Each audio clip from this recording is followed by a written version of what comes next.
Welcome to part 5 of our animation journey. In this segment, we'll dive into the finer details of perfecting our scene.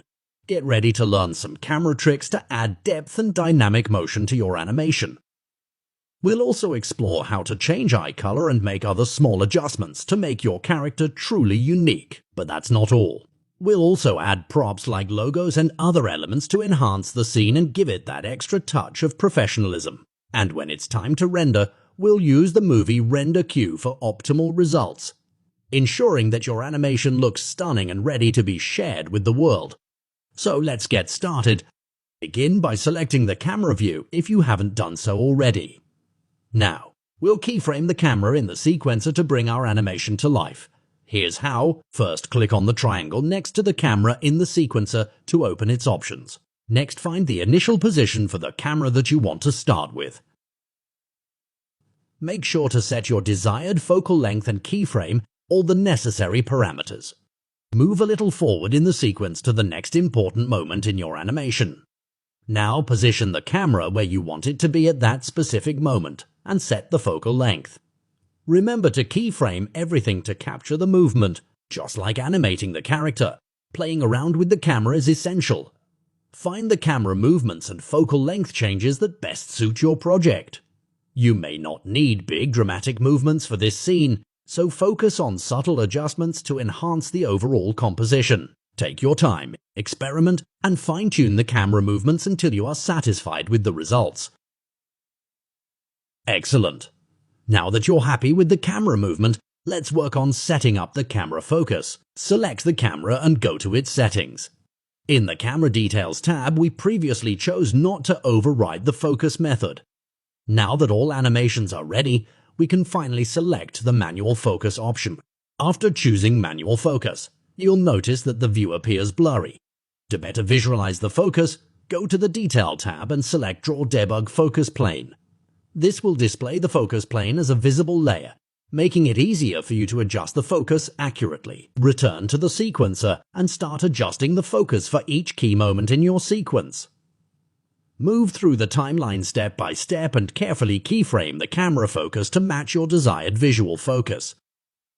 As you make adjustments, keep in mind that a larger aperture setting will result in less visible cinematic focus. Once you've fine-tuned the focus for all the key moments, you can go back to the Camera Details tab and deactivate the Draw Debug Focus Plane to see your final results clearly.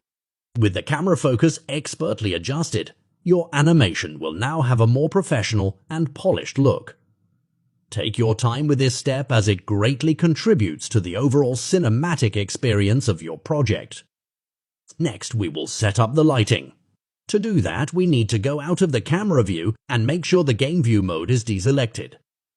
Now let's add lights by clicking on the icon at the top and choose Lights. Select Rect Light, and we need 2 of them in the scene. Place one on the upper right and the other on the upper left. Next, add a bulb light and position it in front of the character, at a distance as it will be used for the eye reflection. To see how it looks in real time, select the camera from the outliner and pin it to the viewport by clicking the icon.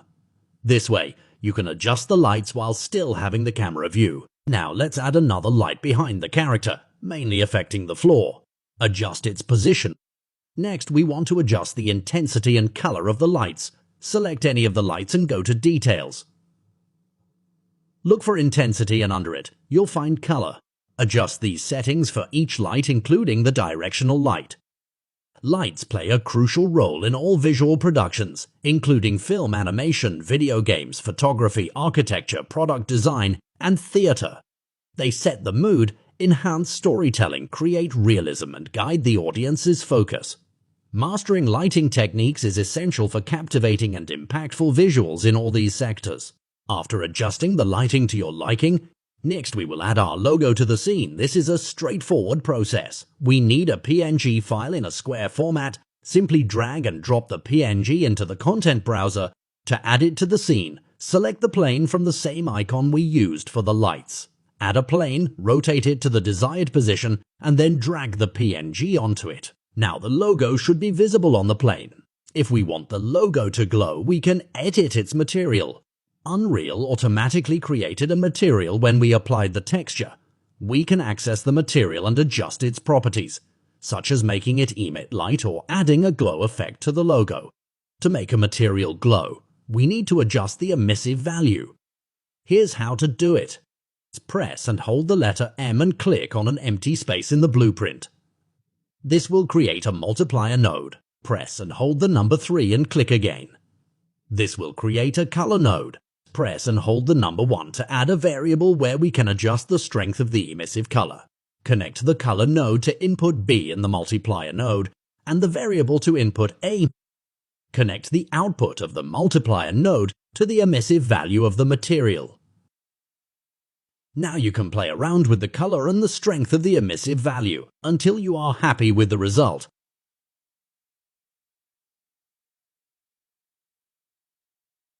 If you plan to animate the logo, make sure to have double-sided selected in the material properties so that the glow effect is visible from both sides of the plane. To modify our cat's eyes color and textures, follow the next steps. Select the cat in the scene. In the Details tab, find the skeletal mesh section and scroll to find the materials. Double-click on the material assigned to the eyes to open it.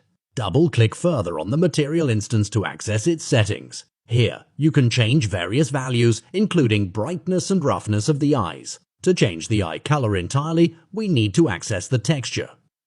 Scroll a bit more and find the texture used for the eyes. Double-click on the texture to open it. In the texture details, look for a value called hue. Adjusting this value will change the color of the eyes without needing to use Photoshop. Keep in mind that you can also modify the textures for the body material and the fur. But for high-quality results, I suggest using Photoshop. If you need a Photoshop tutorial, feel free to DM me on Instagram, and I'll be happy to help. Now it's time to render this masterpiece. Before that, we'll first build the lighting. To do this, click on the upper menu, choose Build, and then select Build Lighting Only. This will rebuild the lighting based on the current positions of the lights, resulting in better shadows. Speaking of shadows, if you want to prevent an object, even the lights, from casting shadows, follow these steps. Select the object in the viewport. Go to the Details tab. Search for Shadow and deselect Cast Shadow. This can be helpful when you have multiple lights and objects that create multiple shadows, or if you don't want a specific object, like the logo, to cast any shadows. Now we are ready to render our scene and bring our animation to life. To render our scene with high quality and customization, we'll use the Movie Render Queue. Before rendering, ensure that your camera track covers the entire sequence. You can verify this by zooming in and confirming that the end of the audio coincides with the end of the sequence. This synchronization will ensure that your animation and audio are perfectly aligned when we later compose our shot. Now let's proceed with rendering our scene using the Movie Render Queue. To access the Movie Render Queue, click on the 3 dots next to its icon and make sure Movie Render Queue is selected. Once the Movie Render Queue appears, click on Unsave Settings to configure your rendering settings. I recommend using XRR as the format for higher quality and data retention, but you can use JPG or PNG if you encounter any rendering issues. XR files are heavier, but they preserve more information. Leave the deferred rendering option as it is. For anti-aliasing, choose a temporal sample value of 26. This will enhance the smoothness of the render. In the Output tab, select the folder where you want the image sequence to be saved. Create a dedicated folder for this purpose to keep everything organized.